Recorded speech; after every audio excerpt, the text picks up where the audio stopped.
Sean Glenroy Francis lived with his family at this house in Wood Green. He had a steady girlfriend, but for 12 months he brought a reign of terror to the women of North London. Few of his victims were to see him before he crept up behind them, but they felt his presence. He would put a hand around their mouths, threaten them, then drag them into a dark alleyway and rape them. All 12 attacks happened within just a few blocks of the teenager's house. It was because he knew the maze of alleyways so well that he eluded capture for so long. This is the area police focused on when they launched Operation Alleyway early last year. It was the 12th attack that led to his capture. At 1:30 on a July morning, he spotted 27-year-old Jan Rodgers. What he didn't know was that she's a police officer. In the shadows behind her, 15 other officers waiting to spring the trap. He ran behind me, followed me. I heard him coming, which didn't help. And my colleagues were telling me over the radio, which I had a personal radio, which was hidden, and an earpiece, that he was in fact coming behind me. I heard his breath and his footsteps. And the next thing I felt, the wind was taken out of me with one arm, grabbed me. The other hand went round my face, my nose and my mouth. I couldn't breathe and I couldn't speak.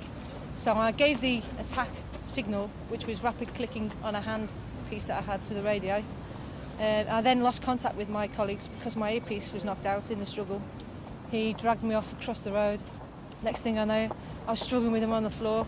He kept saying he'd hurt me if I didn't shut up. I was struggling away, got his hand off my face, talked to him, calmed him down, said I wouldn't scream if he didn't hurt me. Next thing, he stood up and went to walk away. I jumped up, saw a colleague in plain clothes across the street come to my assistance.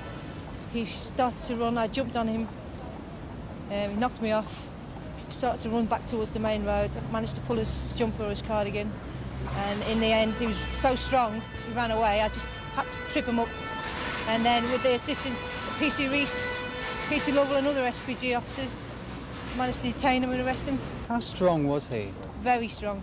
It's surprising.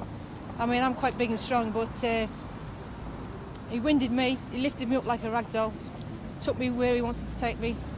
You know, I was powerless, really. I can understand now how young ladies and women just freeze and panic, because I was petrified and I had men behind me. And if you're on your own late at night or even early hours of the morning, God knows how you must feel with a man like that. Can you remember what you said to him at the time of the arrest? It's been quoted in court, apparently. I said, I'm a cop and you're nicked. No motive ever emerged for Francis's reign of terror on the London streets. But today he begins 13 years youth custody in an effort, said the judge, to help him grow up. This is Mark Dyson at the Old Bailey for Thames News.